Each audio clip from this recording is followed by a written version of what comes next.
ramifications from quitting would be horrific. Like, and I learned early on. I actually had a time. There was a time I was sparring with a guy. I was 15 years old, and he was an open class champion. He was more experienced, and it was always tough sparring. I was basically fighting for my life every time, but I was getting better and better and better.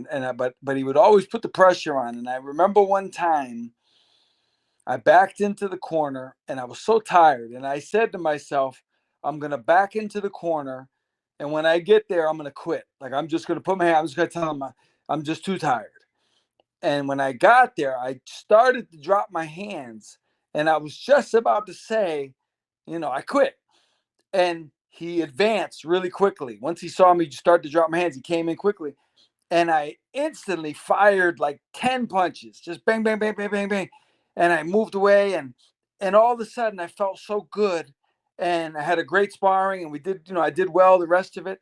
And I remember that night driving home from the gym, and I said, I'm never going to quit again. You don't have to. Like, there's a reserve there, and you just have to find it. And that was the lesson. That was 1983 when that happened, and never quit since. How do you balance that when you're a coach? Because you know yourself when you're boxing, what you're capable of, how much you've got reserve. But when you're coaching a fighter, how do you judge that? Because we see, I never like to say a fighter quit, because you never know what's going through their mind, how much pain they're suffering. Right. But as a coach, how do you balance that? How do you judge that? How do you get a gist of that? Well, you have to know the fighter, right?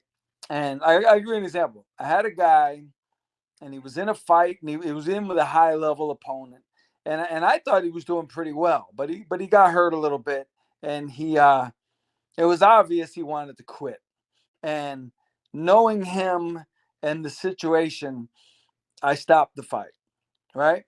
But I've had other fighters where they wanted to quit, but I knew they were just saying it because, like, they said it for the same reason I said it when I was 15. They were tired, and it seemed like a good idea at the time. But I knew this particular guy, I could push him through this. And I've done that several times. But like I say, I've had at least one other guy who I knew he wasn't going to be pushed through this. Like, once he made up his mind to quit, that was it. So you have to know your fighter. You have to know who you're dealing with. And, all fighters, you would think they're all, super tough and everything, but the limits are different for fighters. Some men have high limits, and some have relatively low, and you have to recognize that. Quick question then. You're in the corner, Roberto Duran, Sugar Ray Leonard, number 2, and no Maz. How do you convince Roberto Duran to continue, knowing how good a fighter he was? I think my impression of that was it didn't really have anything to do with boxing so much. Like, he was overpowered by something emotional, going through something, whatever.